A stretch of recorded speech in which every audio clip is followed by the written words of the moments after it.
hablarle de Israel en Egipto y quiero hablarle de la segunda parte del mensaje, a ver si la puedo terminar. Y quiero empezar con Moisés y con su preparación. ¿Cómo fue la preparación de Moisés? Para poder arrancar quisiera que por favor abra su Biblia en Deuteronomio capítulo 8 versículo 2 al 5. Dice la palabra del Señor: te acordarás de todo el camino por donde te ha traído Jehová tu Dios estos 40 años en el desierto, para afligirte, para probarte, para saber lo que había en tu corazón, y si habías de guardar o no sus mandamientos. Y luego dice: y te afligió y te hizo tener hambre y te sustentó con maná, comida que no conocías tú ni tus padres la habían conocido, para hacerte saber que no solo de pan vivirá el hombre, mas de todo lo que sale de la boca de Jehová vivirá el hombre. Después dice: tu vestido nunca se envejeció sobre ti, ni el pie se te ha hinchado en estos 40 años. Reconoce a sí mismo en tu corazón que como castiga el hombre a su hijo, así Jehová tu Dios te castiga. Amados hermanos, es impresionante este texto que está en Deuteronomio, cuando Moisés les deja esta recomendación al pueblo de que se acuerden por el tiempo que anduvieron en el desierto. Quiero decirles, amados hermanos, que Moisés vivió aproximadamente 40 años en el desierto de Madián, aprendiendo varias cosas importantes.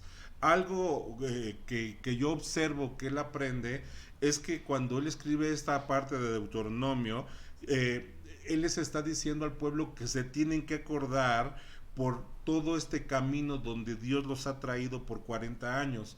Y yo creo que nosotros en esta tarde noche nos tenemos que acordar de todo lo que hemos vivido en Cristo y lo que vivimos sin Cristo también, y que Dios ha sido bueno y misericordioso con nosotros. Pienso también que tenemos que hacer nosotros a veces una recapitulación de todas las experiencias variadas durante el tiempo que llevamos caminando con el Señor. Y Dios le hace esta recomendación al pueblo de Israel porque el motivo de acordarse era que ellos en su corazón despertara impresiones vivas de lo que fue la bondad de Dios durante esos 40 años.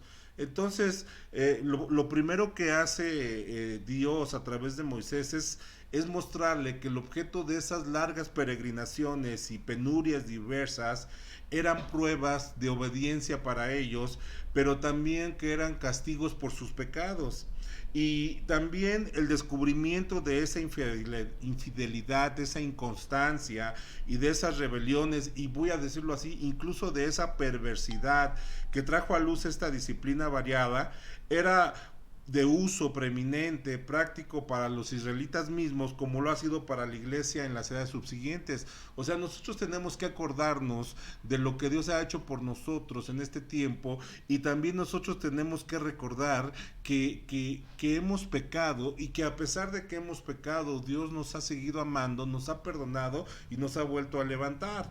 Luego entonces, cuando ellos se acordaran de esto, ellos iban a recordar la bondad de Dios cuando ellos se sentían reducidos hasta los últimos extremos de la desesperación. De pronto Dios enviaba una provisión milagrosa que ellos no tuvieron, que no tuvieron ese alimento y esa provisión sin hacer ninguna labor o sin tener alguna ansiedad por conseguirla. Simple y llanamente era el sostenimiento que Dios les estaba enviando todos los días. A lo mejor ellos pensaban, como usted y yo hemos pensado, pues lo que nos estamos comiendo no tiene propiedades nutritivas inherentes, pero lo que sí le puedo decir en esta tarde es que esto que hoy nosotros tenemos, que hoy podemos comer, contribuye a que nosotros nos mantengamos vivos, y es una bendición de Dios. Y entonces nosotros tenemos que agradecerle a Dios por lo que tenemos, sea mucho, sea poco, sea bueno, sea malo, sea de nuestro agrado o no, pero tenemos que darle gracias a Dios.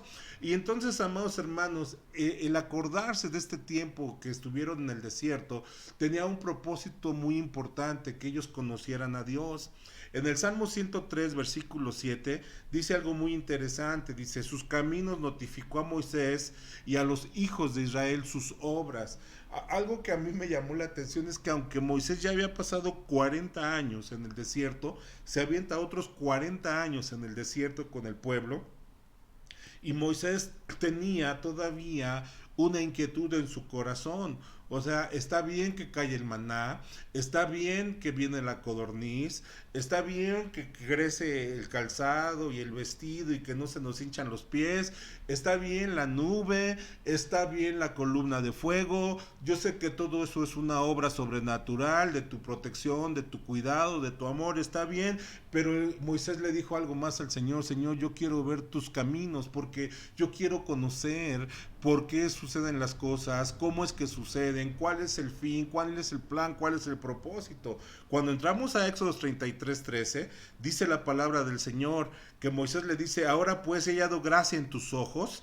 Le dice: te ruego que me muestres ahora tu camino para que yo te conozca. Entonces para Moisés no fue suficiente la experiencia de la zarza, para Moisés no fue suficiente la experiencia del Sinaí, sino que Moisés quería seguir caminando con Dios, quería conocerle más, y le dice: para que te conozca. Y luego dice: y haya gracia en tus ojos, y mira que esta gente es pueblo tuyo. Entonces probablemente Moisés estaba pensando como nosotros estamos pensando ahorita: ¿por qué está pasando esto?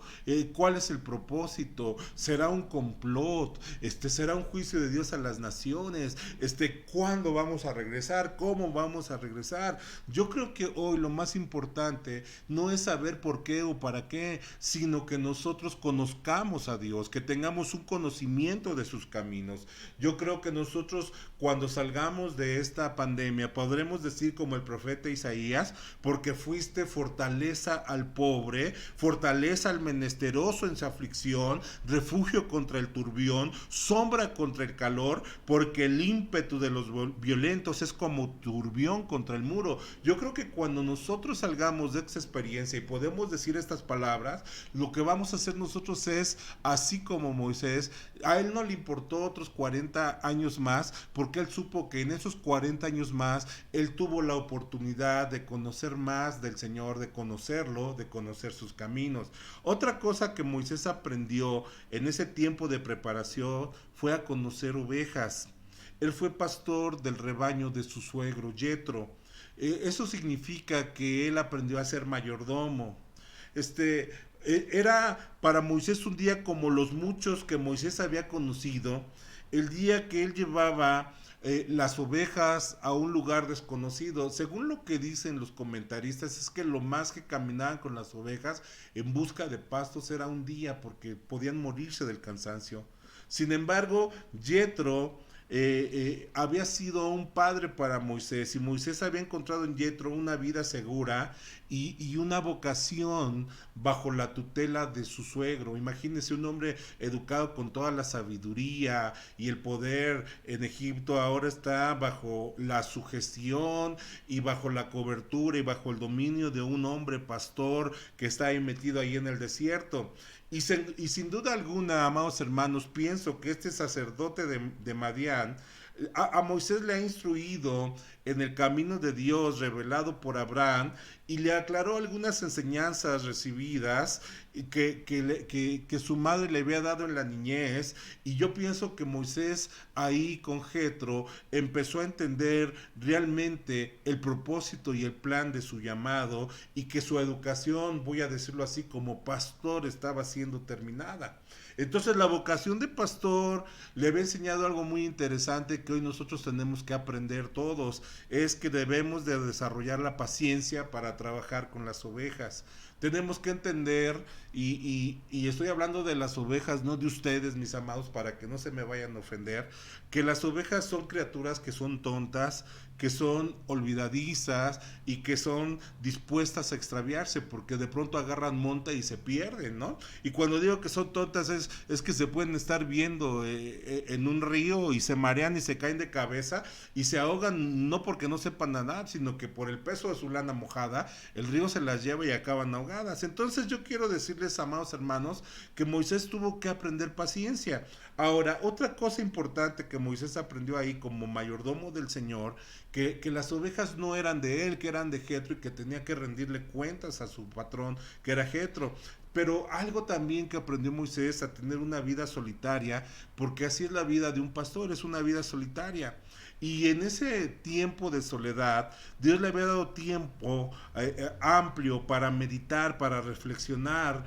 Y algo que me gusta mucho es que Dios no se había olvidado del sufrimiento del pueblo de Israel en Egipto, y Moisés no se le había olvidado tampoco ese sufrimiento. Sin embargo, lo que Moisés no lograba entender, que ese tiempo de estar cuidando esos borregos, ¿sí? Él iba a desarrollar una paciencia, y esa paciencia la tendría que manifestar en poco tiempo, porque el pueblo de Israel iba a ser un rebaño muy difícil de poder guiar.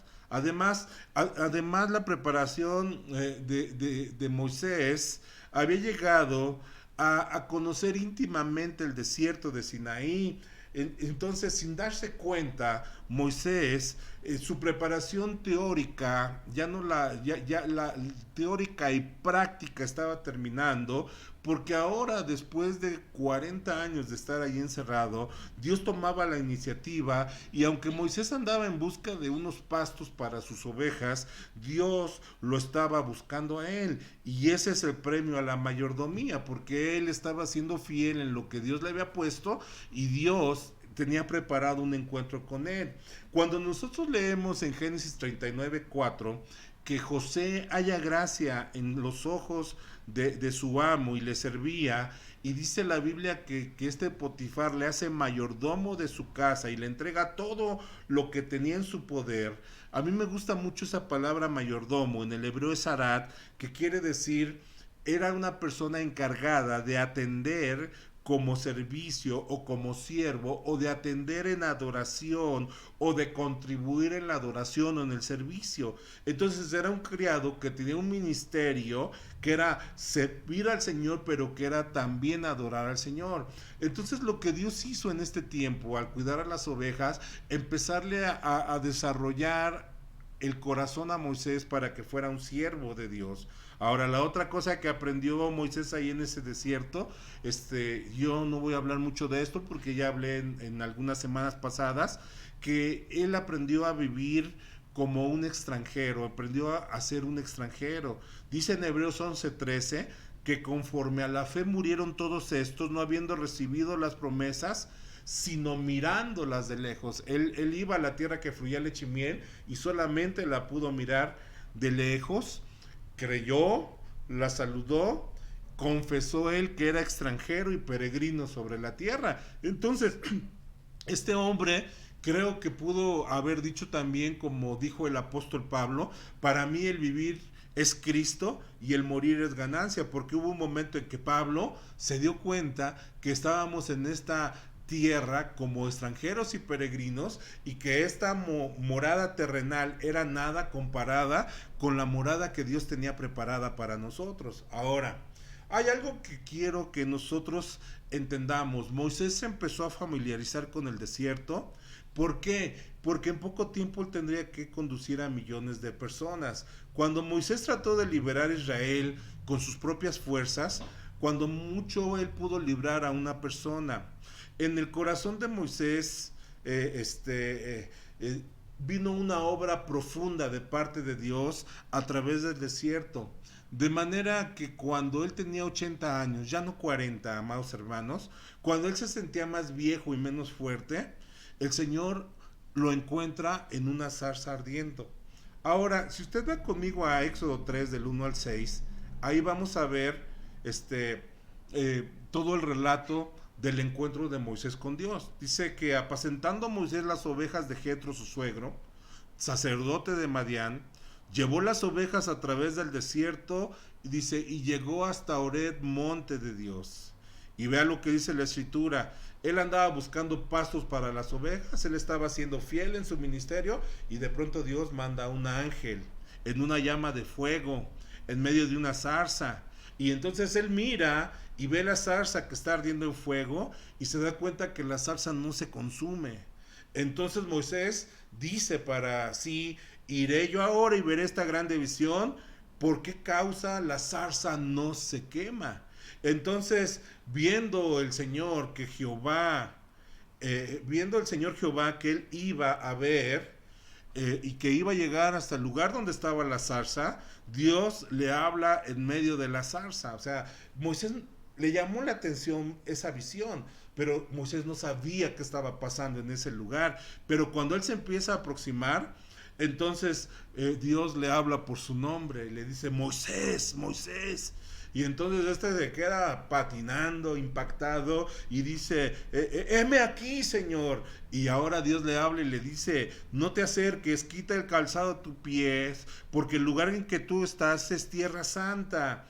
Y entonces le dice algo muy interesante el Señor a Moisés, le dice, yo soy el Dios de tu padre, el Dios de Abraham, de Isaac y de Jacob. Entonces Moisés cubre su rostro porque tiene miedo de mirar, y entonces empiezan a suceder ahí varias cosas muy interesantes. Quiero decirles esto, él no era un novicio en el drama del desierto, él conocía a la perfección el desierto, y de pronto él ve algo extraordinario, le llama su atención, él se desvía para echar un vistazo acerca de esa gran visión, y ve una zarza que está ardiendo, que no se consume, y entonces él empieza a acercarse, y entonces cuando él se acerca, se da cuenta que lo importante no es ni la zarza, que lo importante tampoco es el fuego que hay en la zarza, sino que lo importante es que está ocurriendo un milagro, porque Dios se está encontrando con él de una forma personal, Dios le está transformando su vida,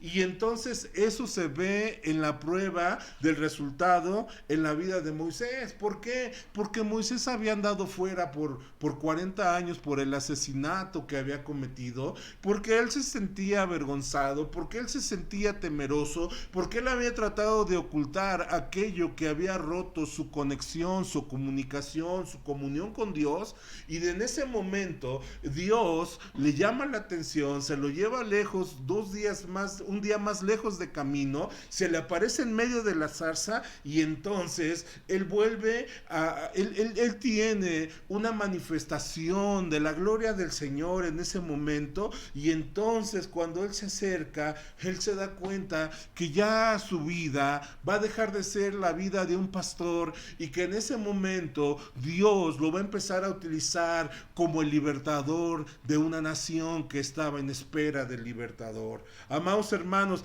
el milagro básico de esta situación no era la zarza. La zarza solamente fue un medio que Dios utilizó para conseguir llamar la atención de este pastorcito de ovejas. Cuando este hombre se acerca a la zarza, Dios entonces se le manifiesta, le habla, le dice, Moisés, Moisés, le habla por su nombre. ¿Qué quiere decir? Que en ese momento él, como una persona del Medio Oriente, entendió que cuando le hablaban por su nombre, él era conocido, y que él tenía que ponerse bajo el dominio y bajo la sujeción de ese Dios, porque estaba teniendo una revelación especial. Y con asombro Moisés escucha la voz que viene de atrás o de en medio de la zarza, y dice, wow, conoce mi nombre. Y entonces en ese momento él dice, heme aquí. La Septuaginta lo traduce como ¿qué hay? ¿Qué pasa? Pero en el hebreo hay una palabra que significa ini, que significa aquí yo. En ese momento él quedó flechado por el amor de Dios, en ese momento él quedó flechado por la presencia del Señor, y el Señor le dice, no te acerques más, Moisés, ¿sabes qué? Quítate las sandalias de tus pies, porque el lugar donde tú estás es tierra santa. ¿Por qué? Porque él estaba en la presencia del Señor, él estaba en el lugar santo. Y amados hermanos, yo quiero decirles, nosotros llegamos a ser semejantes a lo que tocamos. Entonces este hombre venía sucio, y él no podía llegar a ensuciar ese lugar, y entonces Dios le dice, ¿sabes qué? Quítate esas chanclas sucias que traes del camino, porque cuando ya nos interpretamos ponga esa piel o ese cuero que está en las chanclas y tus pies toquen este lugar santo, entonces tú vas a ser santificado con mi gloria, tú vas a ser apartado y tú vas a ser preparado para la obra que yo he planeado para tu vida. Bendito el nombre del Señor. Entonces él tenía que quitar todo eso que le impedía la pureza, él tenía que hacer una separación de lo físico, de lo espiritual, y él tenía que acercarse al Señor y quitarse las sandalias. Era un símbolo de humildad y de respeto a la majestad divina. En ese momento él se estaba humillando y él se estaba vaciando de lo que él era. Ya creo yo que en ese momento él no traía nada de su orgullo como guerrero, como estratega, como un hombre de Egipto. Probablemente él traía amargura, traía cansancio, traía dolor, traía arduo trabajo como pastor por estar 40 años metido ahí en ese desierto, amados hermanos. Pero en ese momento, amados hermanos, aún esa carga pesada que era una vergüenza para él la hizo a un lado, y en ese momento él pudo ser transformado por el amor y por el poder de Dios. Y en ese momento Dios lo estaba graduando y le estaba diciendo: ahora, Moisés, tú serás mi libertador. Si usted lee conmigo el capítulo 3 versículo 11, dice que entonces Moisés responde a Dios y le dice: ¿quién soy yo para que vaya Faraón y saque de Egipto a los hijos de Israel?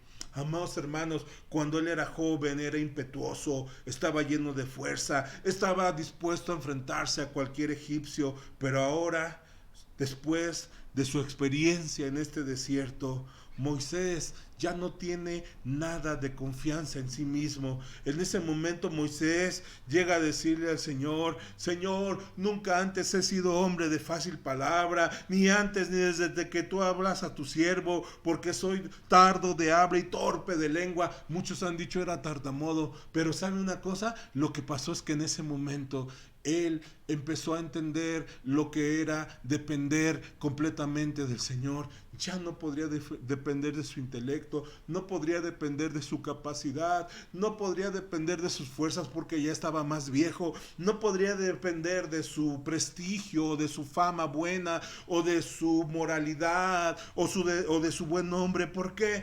Porque él ya había sido reducido a todo. Pero sin embargo, en medio de esa situación, amados hermanos, vea esto: Dios lo estaba escogiendo, lo estaba llamando, amados hermanos, para que él le sirviera sin estorbos. Bendito el nombre del Señor.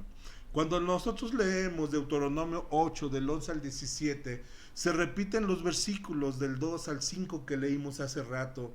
Y algo que me llama la atención es que cuando estamos ya por el versículo 16, dice que te sustentó con maná en el desierto, comida que tus padres no habían conocido. Y dice afligiéndote, probándote. Y dice algo muy precioso ahí, dice: para a la postre hacerte bien. Y digas en tu corazón: mi poder y la fuerza de mi mano me han traído a riqueza. Entonces, uno de los propósitos, amados hermanos, de estos encierros, de estas pruebas, de estas luchas, de estas adversidades, de estos desiertos, amados hermanos, es que nosotros aprendamos a depender del Señor, que aprendamos a conocer al Señor. Surge esta pregunta, fíjese bien, hablando de conocer a Dios. ¿Qué está haciendo Dios con esta pandemia? Mucha gente se pregunta durante el tiempo de dificultad: ¿qué está haciendo Dios? O sea, ¿por qué me está pasando esto? ¿Por qué nos enfermamos? ¿Por qué murió fulano? ¿Por qué están pasando estas cosas? Y yo quiero decirle algo, amado hermano, en esta noche. Cuando hacemos esta pregunta, ¿qué está haciendo Dios? Es como que si nuestra paz dependiera de saber lo que Dios está haciendo. Y quiero decirles en esta noche que esa actitud no es bíblica. No, mis amados hermanos. Yo quiero decirle, usted y yo no tenemos que saber qué está haciendo Dios. Porque me gustaría que usted pueda decir conmigo desde su casa: porque yo conozco a Dios. Y yo sé quién es Dios. Y yo sé cuál es su carácter. Y yo sé que Él es fiel. Entonces, si yo conozco a Dios, si yo sé quién es Dios, si yo sé cuál es su carácter y conozco su fidelidad, yo quiero decirles, ¿qué me importa qué esté haciendo? Yo estoy en su mano. Mandaron un WhatsApp donde el COVID significa no sé qué mafufada de confirmación y que la marca de la bestia y que nos van a hacer el test y que quién sabe qué. Amados hermanos, yo quiero decirles esta noche, cuando nosotros conocemos a Dios, no importa que la tierra sea removida, no importa que los montes sean traspasados a la mar, porque el Señor es nuestro amparo y nuestra fortaleza. En Daniel 11:32, y mire, quiero leer este texto en 3 versiones para que usted entienda un poquito cuál es el meollo de todo esto que estamos viviendo. Con lisonjas seducirá a los violadores del pacto. Dice, pero lo importante es esto, mas el pueblo que conoce a su Dios, dice, se esforzará y actuará. Algunos dicen que es el anticristo, otros dicen que era el rey del norte, otros dicen que era Antíoco Epifanes, Antíoco IV, pero lo que me importa es, no importa quién sea, si es el anticristo, el mismo diablo, la bestia, perdone usted, no me interesa. Lo que importa es que el pueblo que conoce a su Dios se va a esforzar y va a actuar. Ese mismo texto en la Biblia de las Américas dice así: con halagos hará apostatar a los que obran inicuamente hacia el pacto, mas el pueblo que conoce su Dios, dice, se mostrará fuerte y actuará. Entonces vea, los apóstatas van a hacer un montón de cosas, ¿sí? Los que se portan inicuamente van a salir huyendo de cualquier trato de Dios. Pero el pueblo que conoce a Dios se muestra fuerte y se mantiene firme. Quiero hablarle el mismo texto en la versión Dios habla hoy. Dice, el rey tratará de comprar con halagos a los que renieguen del pacto, pero el pueblo que ama a su Dios se mantendrá firme y hará frente a la situación. Entonces vea esto. Hoy nosotros, si conocemos a Dios, sabemos que Él es fiel, cuál es su carácter, cuál es su fidelidad, sabemos que Él nos ama y nosotros lo amamos también, entonces nosotros nos mantenemos firmes y nos paramos firmes y hacemos frente a cualquier situación.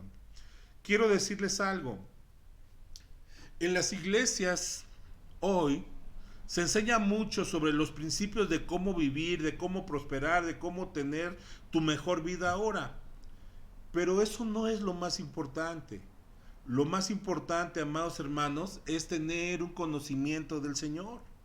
Israel estaba pasando por pruebas muy difíciles y Dios les dijo a través del profeta Jeremías esto. En Jeremías 9:23 dice así, Biblia de las Américas otra vez.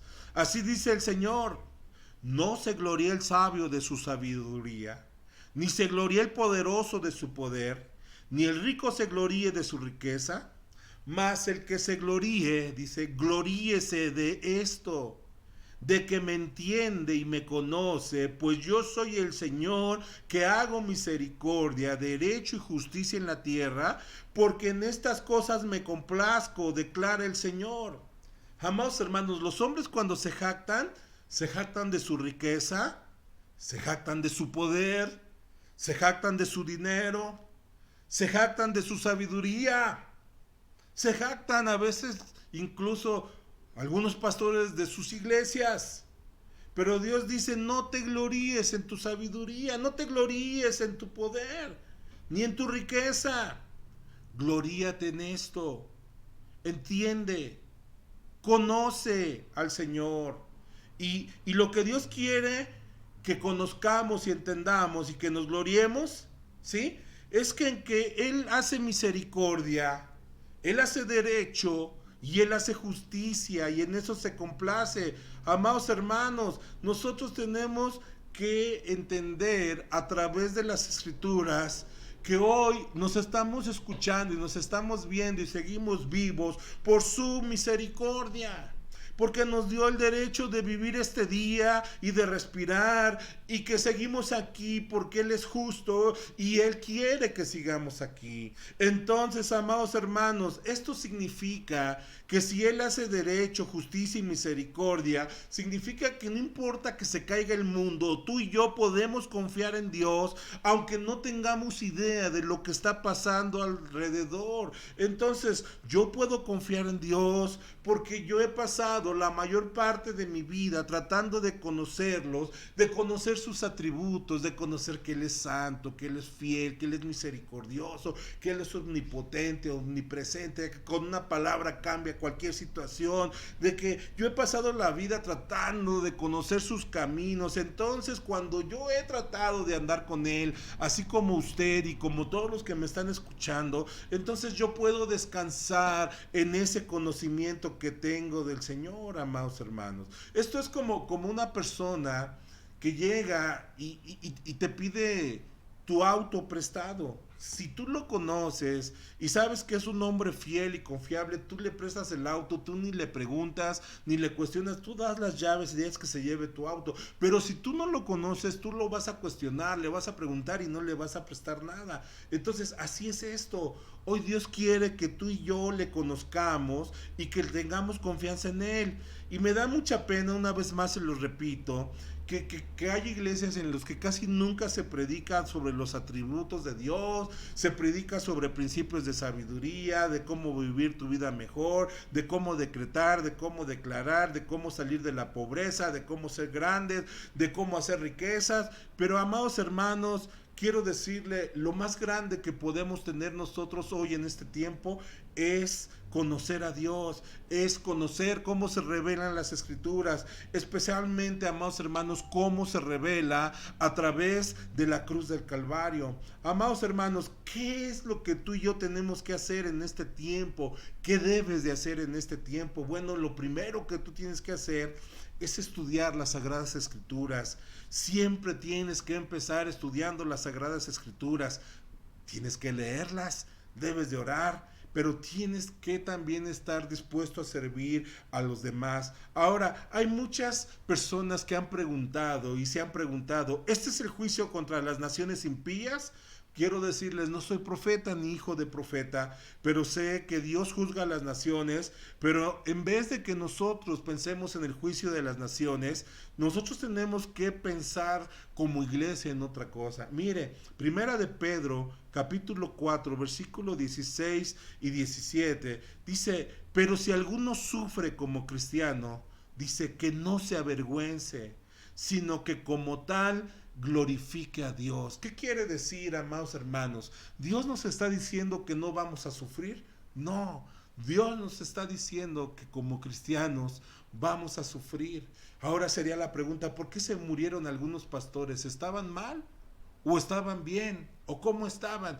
No se pregunte eso, mejor meta esto en su cabeza. Si alguno sufre como cristiano, no se avergüence, sino como tal glorifique a Dios. Porque es tiempo de que el juicio comience por la casa de Dios. Y si comienza por nosotros primero, ¿cuál será el fin de los que no obedecen el Evangelio de Dios? Amados hermanos, tendríamos que estar muy felices y muy contentos de que Dios esté haciéndonos un ajuste de tuercas y esté llamando la atención. Entonces, yo quiero decirle, Dios no tiene ira para su pueblo, pero Dios sí disciplina a su pueblo, y en muchas iglesias, y hablo de iglesias evangélicas, muchas personas, y puedo hablar de mí mismo también, cuando todo está bien, y cuando todo nos va bien, amados hermanos, andamos con mucha independencia. Y cuando hablo de independencia, hablo de independencia de Dios. Y si es de Dios, es de todo el mundo, ¿no es cierto? Pero cuando pasamos por pruebas que para nosotros no tienen ninguna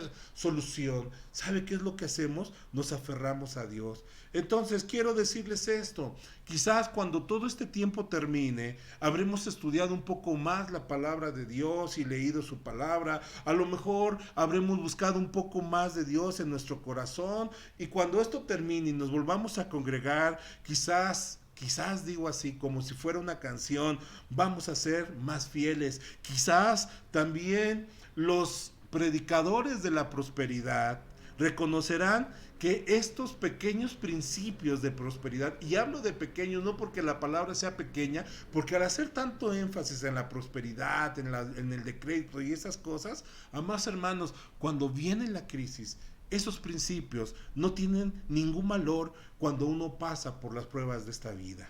Entonces, si queremos ayudar a la gente, amados hermanos, en este tiempo, debemos predicar el Evangelio, debemos profundizar en el Evangelio de Jesucristo, debemos enseñar toda la Biblia desde Génesis hasta Apocalipsis para que los hermanos tengan un fundamento firme, fuerte y bueno en Dios. Entonces, ojalá y que este pensamiento a usted le sirva, le sea de bendición, y porque quiero decirle, Dios nos va a cuidar y nos va a seguir cuidando porque Dios es fiel.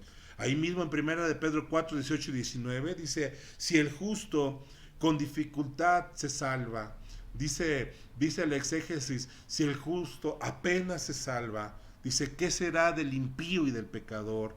Por consiguiente, los que sufren conforme a la voluntad de Dios, encomienden sus almas al fiel Creador, haciendo el bien. Entonces, amados hermanos, quiero decirles esto: si el sufrimiento que estamos pasando es conforme a la voluntad de Dios, entonces lo único que nos queda es encomendar nuestra vida al Señor, porque Él tiene determinado lo que cada uno de nosotros tenemos que vivir, tenemos que pasar, pero lo importante es que glorifiquemos el nombre del Señor y que nosotros, amados hermanos, nos pongamos a hacer cosas buenas y hagamos el bien a las personas. Entonces, quiero terminar esta parte con algo muy interesante. Dios necesita corazones quebrantados. Dios necesita corazones humillados. Dios necesita corazones que lo conozcan. Dios necesita corazones que se vacíen de sus fuerzas, que se vacíen de su inteligencia, que se vacíen de su confianza en las posesiones, en el dinero, en las cosas, que se vacíen de su espiritualidad y que confíen meramente en el Señor.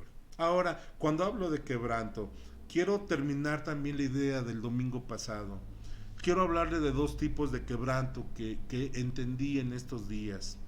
Hay un quebranto que viene a través de los hombres, que generalmente es causado por el pecado, ya sea el pecado que nosotros cometemos o el pecado que cometen hacia nosotros. Este quebranto nos trae temor, nos trae dolor, nos trae tristeza, nos trae ataduras, nos trae depresión, nos trae vergüenza, nos trae muerte. El salmista en el Salmo 77:4 dice: no me dejabas pegar los ojos, estaba yo quebrantado y no hablaba. Era tan fuerte la carga emocional, era tan fuerte la carga por el pecado, por el dolor que él tenía, que no podía dormir. Él estaba cansado, él estaba agotado, él tenía un desgaste impresionante y su corazón estaba herido porque él había fallado a Dios y él sabía que su vida sin la presencia de Dios no servía para nada. Yo quiero decirte en esta noche, aunque tú seas una persona espiritual, tú eres vulnerable, como yo y como cualquiera. Yo quiero decirte también que hay tiempos donde viene una sequía, donde viene un vacío espiritual, donde estamos metidos en tantas cosas o estamos tan abrumados por lo que estamos viviendo que no tenemos tiempo para refrescarnos y meternos en la presencia del Señor. Hay tiempo cuando ministramos a la gente que nos empezamos, es como una batería ahora de los teléfonos, ¿no? Que se empieza a descargar por tantas llamadas, por tantas aplicaciones, etcétera, y llega un momento en que el teléfono se queda sin reserva y el teléfono se muere. Yo quiero decirte, amados hermanos, que es también como las empresas. A veces las empresas que son un negocio, sobre todo los que están en alguna empresa hoy, que saben cómo están las empresas, llega un momento que cuando se gasta más de lo que se entra en un déficit. Yo quiero decirle, ¿qué es un déficit? Bueno, un déficit significa que sale más de lo que entra, que gastas más de lo que ganas, que cargas más a la tarjeta de lo que entra cada mes. Entonces la diferencia entre lo que entra y lo que sale se hace más grande y cada vez es menos lo que entra y más lo que sale y cada vez es más lo que gastas y menos lo que ganas y llega un momento en que económicamente estás al borde de la bancarrota. Ahora, si esto lo aplicamos a nuestra vida espiritual, llega un momento en que damos más de lo que a veces tenemos. Llega un momento en que damos tanto que ya no tenemos más nada que dar. Llega un momento en que nos ponemos vulnerables, vacíos, secos, y de pronto vemos que la gente es bendecida, que la gente es tocada, que la gente se goza, y nosotros estamos en un déficit espiritual. Me acuerdo cuando yo dejé de ser líder en el movimiento, aunque volví a ganar las elecciones, yo dije hasta aquí, porque yo ya estaba en un déficit espiritual, yo necesitaba estarme quieto, yo ya no podía. Y en ese momento, cuando estás en un déficit espiritual, te das cuenta que tú necesitas ayuda. Y te das cuenta que tú necesitas ayuda porque entonces tu memoria te empieza a llevar a situaciones que viviste en el pasado. Y te empiezas a acordar de lo que hiciste contra tu vida, en tu infancia, en tu juventud, o te empiezas a acordar de lo que te hicieron. Y entonces te acuerdas de cosas que partieron tu alma. Y esas cosas que rompieron, que fracturaron, que dañaron tu alma, empiezan a producir un doble ánimo en tu vida. En un rato estás bien fuerte con Dios, en un rato estás hasta el piso. En un rato andas en las nubes, en las montañas, en otro rato ya andas en el valle de la sombra y de la muerte. Cosas que vienen a la memoria, cosas que afectan tu vida emocional y espiritual, cosas o acciones que rompieron tu comunión con Dios, cosas o acciones que rompieron tu comunión con tus padres, con tus hijos, con tus parientes, cosas que te hacen sentir que tu vida no sirve de nada, que es una frustración y te hace vivir con temor o con temores, cosas que te avergüenzan y deshabilitan con Dios, con la gente que te rodea, cosas que te aíslan, cosas que te atan. Amados hermanos, cosas que te dan vergüenza. Pero esta tarde, noche, yo quiero decirte unas palabras de el Señor Jesús citando al profeta Isaías en Lucas capítulo 4, 18 al 19. Él dice así: el Espíritu del Señor está sobre mí, por cuanto me ha ungido para dar buenas nuevas a los pobres, me ha enviado a sanar a los quebrantados de corazón, a pregonar libertad a los cautivos, vista a los ciegos, a poner a libertad a los oprimidos y a predicar el año agradable del Señor. Yo quiero decirte que cuando tú estás en esa situación de un vacío, de un quebranto, de una tristeza, de un dolor, de una depresión, tú necesitas tener gente con la que te puedas conectar. Tú necesitas personas en las que tú tengas conexiones de amor, de intimidad y de un cuidado genuino. Porque si tú estás solo, tú no vas a poder salir adelante. Y yo quiero decirte, y es lo que empezó a llamar mi atención y a compungir mi corazón, ¿será que nosotros en la iglesia estamos necesitando sentir amor, conexión con alguien, compañerismo, y lo único que hemos sentido ha sido quebranto? ¿Será que nosotros necesitamos tener un sentido o anhelamos tener un sentido de pertenencia y probablemente a veces nos sentimos excluidos? Y quiero decirles, necesitamos conexión con la gente y necesitamos sentirnos conectados porque estamos desconectados.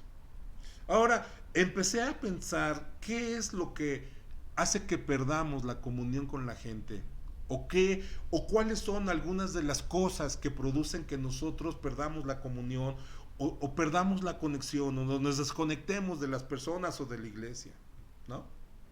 Por ejemplo, ¿qué es lo que destruye la comunión o la conexión o la comunicación en un matrimonio? ¿Qué es lo que destruye la comunión o la conexión entre padres e hijos? ¿Qué es lo que causa la falta de conexión entre las relaciones humanas? Y yo quiero decirte algo en esta noche. Descubrí algunas cosas, pero esta noche quiero hablarte de una que llamó mi atención. hay algo que se llama vergüenza. La vergüenza también es definida como pena. Se le llama pena también a la vergüenza. En los países como México, Salvador, Colombia, Panamá y Venezuela, la pena o la vergüenza es la misma cosa. Pero ¿qué es, amados hermanos? ¿Cómo la define el diccionario? La vergüenza es una sensación humana de conocimiento consciente, de deshonor, de desgracia o de condenación. Hay mucha gente en la iglesia que siente deshonor, desgracia o condenación. John Bradshaw, un terapeuta, dijo: la emoción que nos hace saber que somos finitos. La vergüenza nos hace saber que no somos tan fuertes y que en cualquier momento nos podemos morir. También la vergüenza es un sinónimo de ignominia. Esa palabra ignominia en el latín significa pérdida de nombre. Y nomen, sin nombre.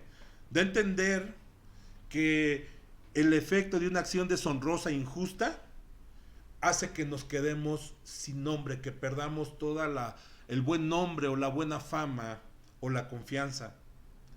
El diccionario de la lengua española lo define como una afrenta pública, en el sentido de que constituye una ofensa personal que queda a la vista de una comunidad que la condena unánimemente.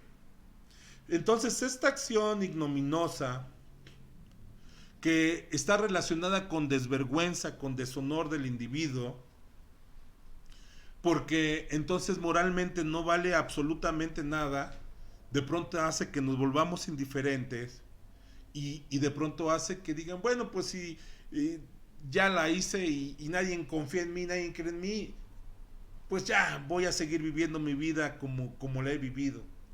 Pero quiero decirte algo muy interesante: la vergüenza alimenta el temor al rechazo. La vergüenza dice adentro, en nuestra mente, en nuestro interior, dice: si la gente supiera quién soy en realidad, sabría que yo no soy digno. Sabría que no tengo o que no merezco tener relación con ellos. Y quiero decirles, amados hermanos, que todos sufrimos una medida de vergüenza, una medida de este temor en nuestra vida.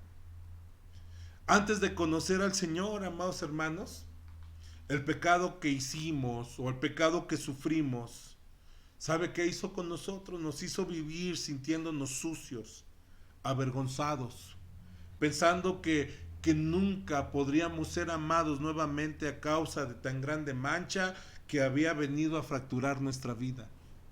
Eso fue antes de conocer al Señor, pero ¿qué tal con los que, conociendo al Señor, hemos hecho lo mismo y nos sentimos igual?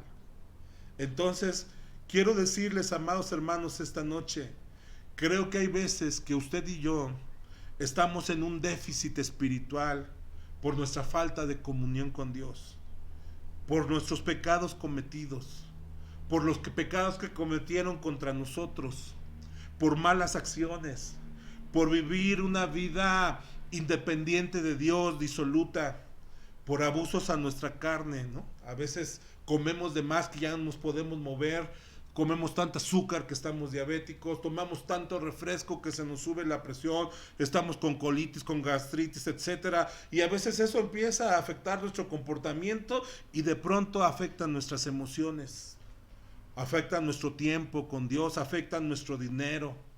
A veces estamos en un déficit por las enfermedades que nos han ido desgastando económicamente, emocional y espiritualmente, así como esa mujer que tenía muchos años con flujo de sangre y ya había perdido absolutamente todo. A veces estamos en un déficit espiritual por el abandono de un padre a los hijos, o por el abandono de un esposo a la esposa, de un novio a la novia, de una novia al novio, o de una mujer que se fue con otro. A veces estamos en un déficit espiritual por una traición del esposo, de la esposa, de los padres, de los hijos, etcétera. Pero quiero decirle, y ese déficit, estamos así porque esas cosas nos dañan, nos secan, nos aíslan, nos atan, nos frustran, nos encarcelan en prisiones de temor y oscuridad, nos quitan la fe, nos deprimen, nos quebrantan como vasijas de barro. Mis amados hermanos, hoy quiero decirles que si ustedes están en alguna de esas situaciones y se han venido a su memoria situaciones del pasado, de su niñez, de su juventud, que les trajeron quebranto, o si hubieron personas que les dañaron, o hubieron personas a las que usted ha dañado, yo quiero decirles en esta noche, hay una cura para la vergüenza. Hay una cura para el dolor, hay una cura para la tristeza, hay una cura para la ansiedad, para el temor. Solamente tienes que recibir una vacuna. Solamente tienes que recibir el antídoto para tu sanidad. Amados hermanos, y el antídoto tiene 3 ingredientes básicos. Número 1, el amor de Dios. Número 2, acercarte al trono de su gracia.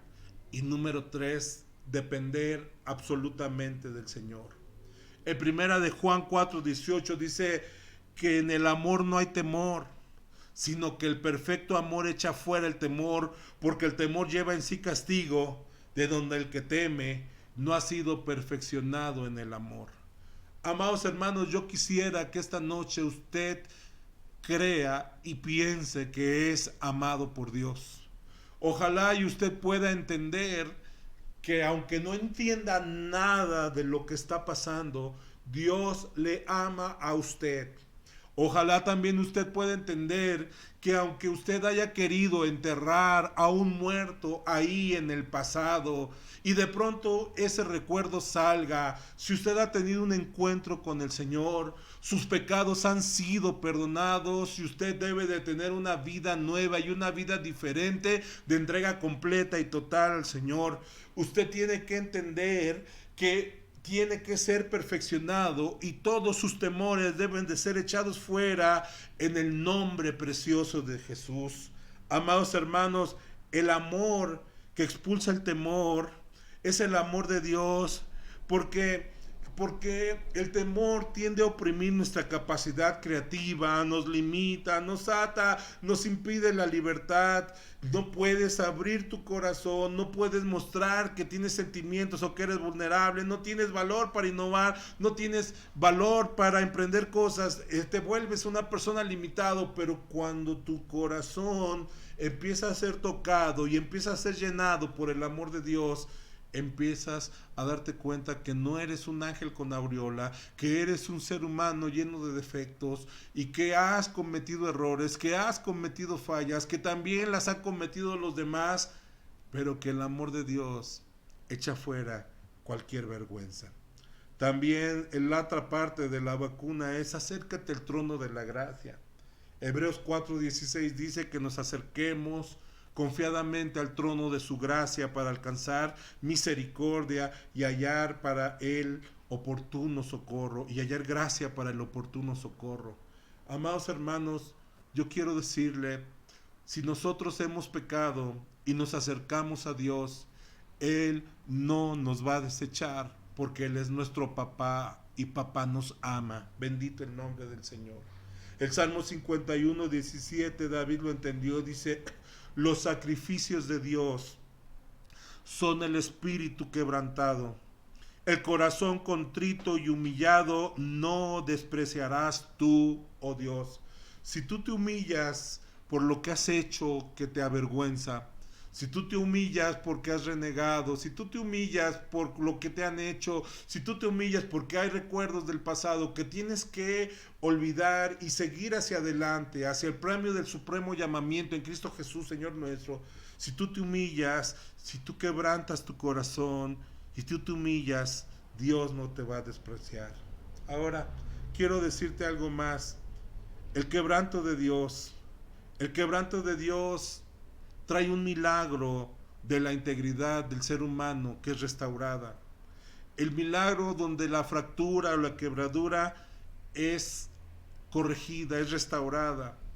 El milagro donde la violación, el divorcio, la orfandad, el abandono, la traición, lo que haya sido, es curado y es sanado por el Señor. El quebranto de Dios trae arrepentimiento, Dice la Biblia, vuelves al hombre hasta ser quebrantado y dices, convertíos hijos de los hombres. Cuando tú te acercas a Dios y le dices, sabes que estoy en un déficit espiritual por descuido, por pecado, por lo que me hicieron, por lo que tú quieras, echándole la culpa a todo el mundo, menos entendiendo que te tienes que acercar al trono de su gracia. Escucha esto, te quebrantas, te humillas delante del Señor y entonces Él empieza a traer arrepentimiento. El Salmo 119:20 dice, quebrantada está mi alma de desear tus juicios en todo tiempo.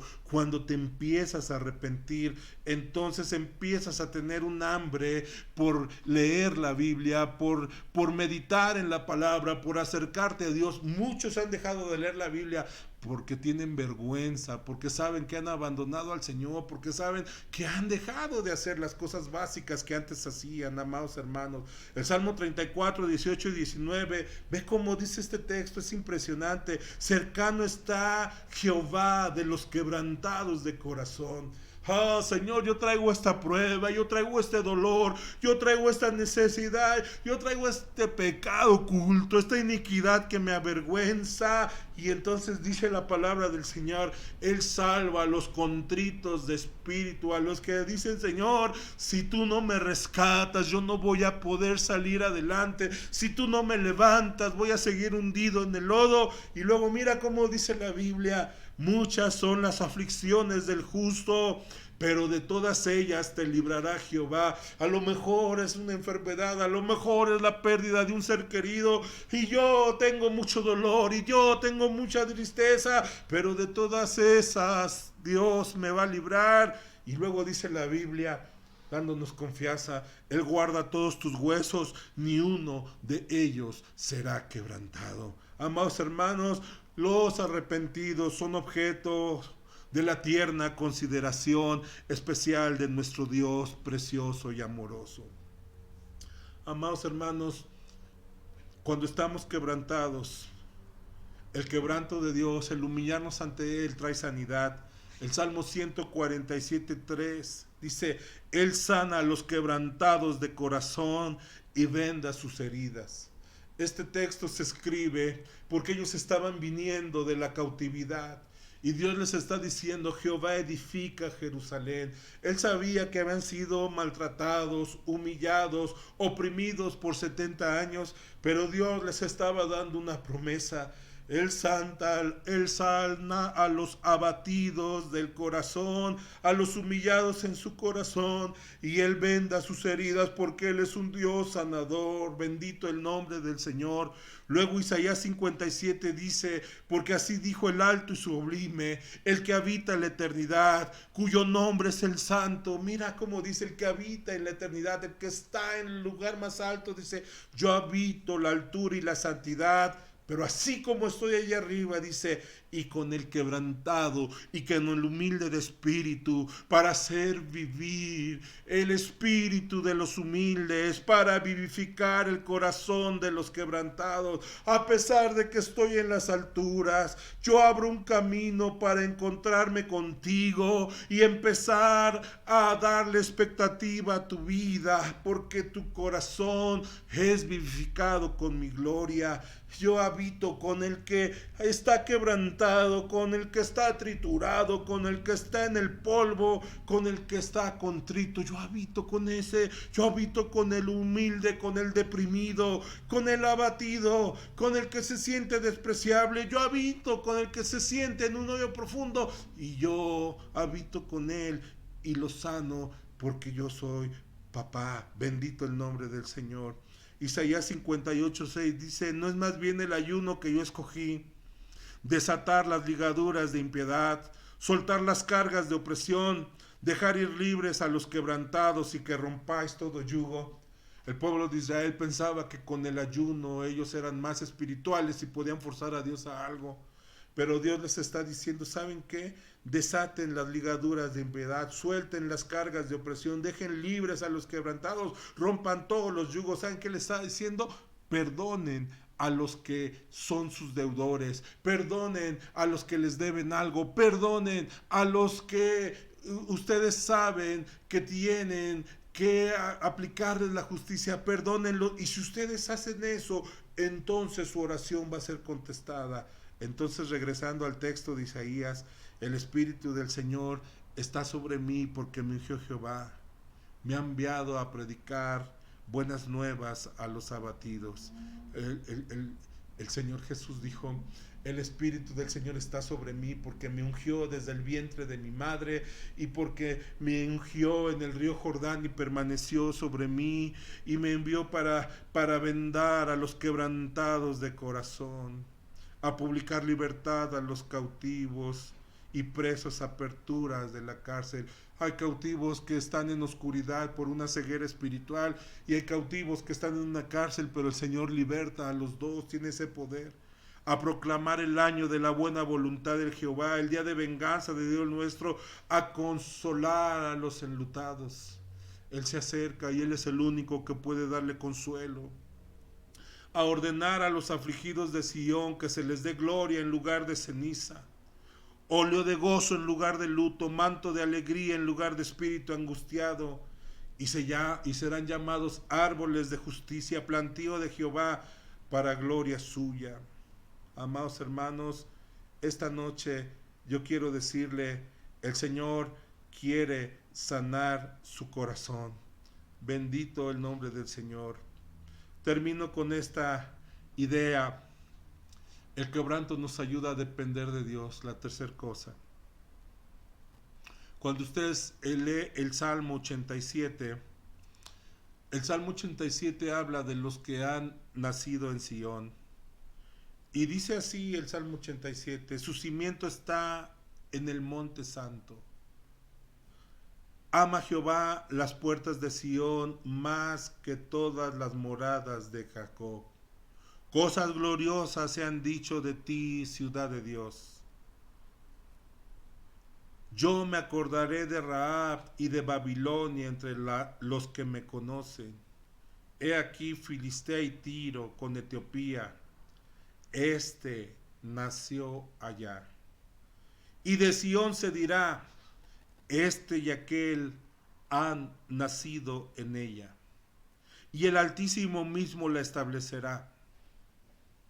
Y Jehová contará al inscribir a los pueblos. Este nació aquí, este nació allá, este es de tal nacionalidad. Pero cantores y tañidores en ella dirán, todas mis fuentes están en ti. Qué impresionante texto. Les decía yo en el mensaje pasado sobre el corredor de la Olimpiada de 1924, Eric Liddell. Cuando lo entrevistaron para que corriera en día domingo y lo quisieron forzar, le dijeron a Eric Liddell, ¿no te interesa ganar la medalla de oro? Entonces Eric Liddell dijo algo muy impresionante. Hay algo más preciado que el oro. Y entonces le dijeron a él, ¿cómo es posible que tú hables de que haya algo más preciado que el oro? Y él dijo, sí, honrar a Dios. Hay algo interesante que es el último detalle de esa carrera de aproximadamente 20 segundos que generó la fama mundial de ese hombre y un libro entero y una biografía impresionante de este hombre. Es esto, que cuando él entra a esa carrera de 400 metros, todos los corredores tendrían que ponerse en cierta posición y empezar corriendo agachaditos, de una forma agachada, baja, con cierta inclinación, para ir rompiendo la fuerza del aire y después agarrar más velocidad. Cuando ellos llegaban a los 200 metros, ellos tenían que cambiar la estrategia de la carrera. Y algo también muy importante es que tenían que ser personas altas, porque para ganar esa prueba se necesitaban personas que tuvieran zancadas muy, muy grandes y que fueran personas altas para poder llegar con buen oxígeno. Algo que llamó mi atención leyendo yo sobre la biografía de él es que llegó una persona de los Estados Unidos y yo se lo comenté, le dijo, el que honra a Dios va a ser honrado por Dios. Dice, el viejo libro dice, el que honra a Dios va a ser honrado por Dios, y le da la hojita y él la guarda en su chor. Y entonces este hombre suena eh, la, el disparo de arranque. Eh, Algo que llama mi atención también es que medía unos 75 aproximadamente de estatura. Digo, para un mexicano es muy alto, pero para los competidores europeos era chaparro, eran mucho más altos que él. Y lo ponen en el carril que es el carril más lejos, donde aparentemente les va ganando, pero cuando dan la vuelta a la curva, entonces se emparejan todos y los que realmente van avanzando son los de los primeros carriles. Cuando él da vuelta, primero que todos se emparejan en la recta, se da cuenta que el corredor americano, que era el prospecto para ser el campeón, venía casi igual que él. Cuando él llega a los 200 metros, en lugar de agacharse y seguir con su brazada, entonces él agarra, avienta su cabeza hacia atrás y sus brazos para atrás, y entonces deja que sus pies corran solos. Y cuando él hacía eso, es porque en ese momento la unción del Espíritu Santo estaba llegando sobre él. Y en ese momento la presencia de Dios lo inundaba de tal forma que él ya no sabía cómo terminaban las carreras. Quiero decirles algo, solamente perdió 2 carreras en su vida. Una cuando una persona se le atravesó para sacarle una foto cuando se dio cuenta lo aventó, lo tiró por allá, un fotógrafo, y perdió esa carrera. Y la última carrera que perdió fue cuando estaba en el campo de concentración en la Segunda Guerra Mundial. Y cuando él corre esa última carrera con uno de los huérfanos a los que él asistió en ese lugar durante varios años, le empezó a doler su cabeza, se puso muy enfermo, y entonces le dijo a la enfermera del lugar, ahora es el tiempo de rendirme.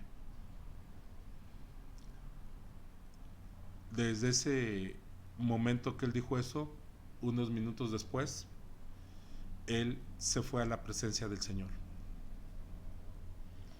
Si usted leyera la biografía de él, se quedaría impactado, porque al final del tiempo abandona a la esposa para irse a China para cumplir con una misión donde no había dinero, donde no había fama, donde no había nada. No pudo conocer a su última hija, pero algo con lo que me quedo y con lo que quisiera que usted se quede, más preciado que el oro, es que honremos a Dios, confiemos en Él, conozcámosle, dependamos de Él y permitamos que sane nuestro corazón. Vamos a hacer una oración. Que el Señor les bendiga. Buenas noches. Señor, te doy gracias por tu santa y bendita palabra, y te suplico que tú sanes a mis hermanos, que tú perdones cualquier pecado, cualquier situación que nos ha alejado de ti, cualquier situación que nos trae vergüenza de la niñez, de la juventud, cualquier situación que nos avergüence incluso de nuestro físico, a lo mejor porque sentimos que somos chaparros o flacos o gordos o negros o güeros, qué sé yo no sé. Pero a lo mejor Hay gente que fue engañada, que fue despreciada, que se siente fea, que se siente envilecida, acomplejada.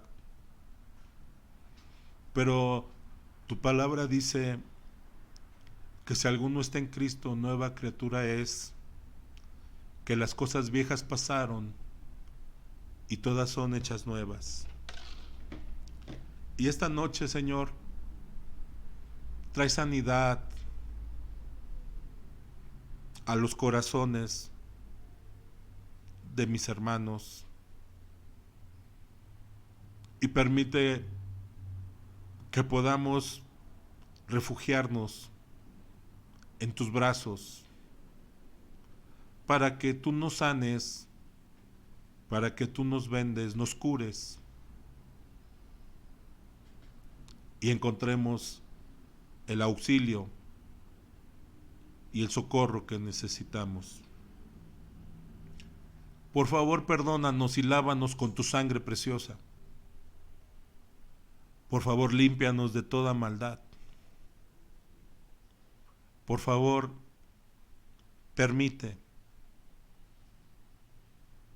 que nos conectemos correctamente con las personas. Por favor, permite que hagamos a un lado los temores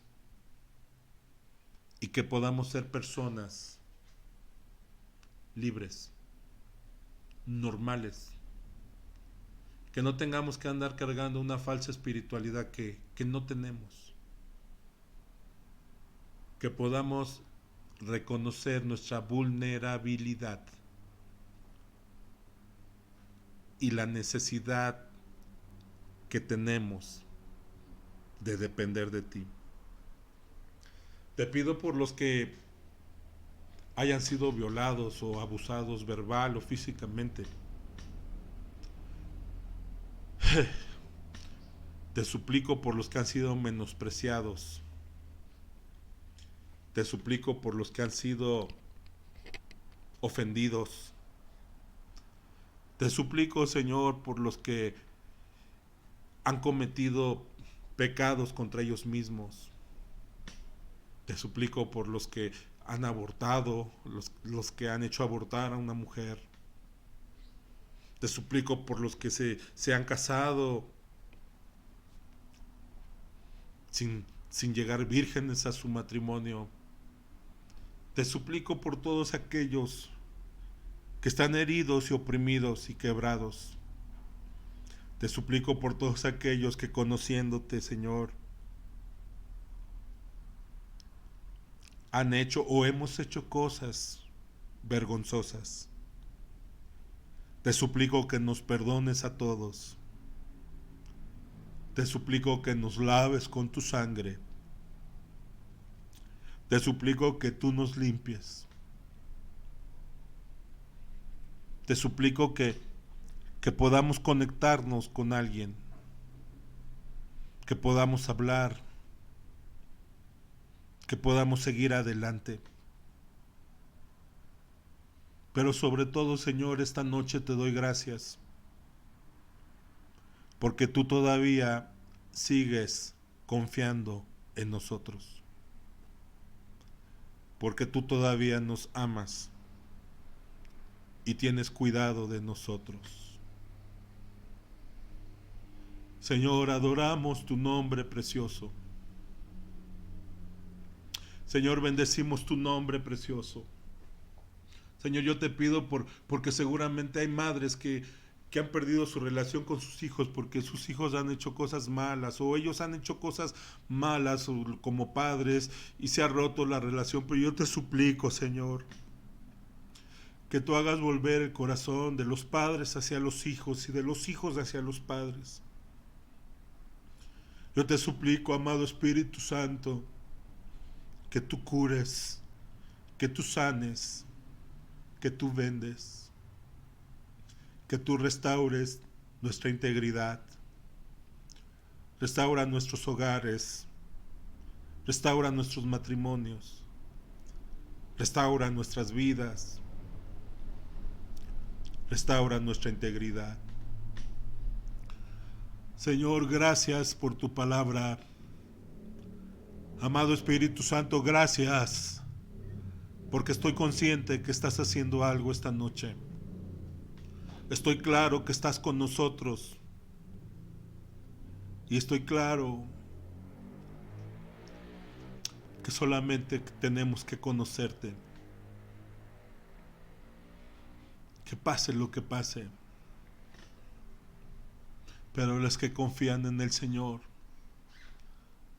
serán como el monte de Sión, que no se mueve, sino que permanece para siempre. Los que confían en el Señor son los que todas sus fuentes, todas sus fuerzas, todas sus esperanzas, todas sus perspectivas están en ti, mi amado Señor y Salvador Jesucristo. Adoro tu nombre.